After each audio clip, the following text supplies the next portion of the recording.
Assalamualaikum and hi everyone. My name is Sarmin Hamiruddin and I am a Part 1 student from AT 120 B48, Diploma in Plantation Management Industry, UITM Sabah. From Study Skills course, UED 1102, the topic that I like the most is time management.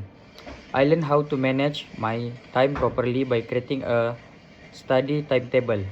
It helps me to balance my study time, rest, and my personal activities.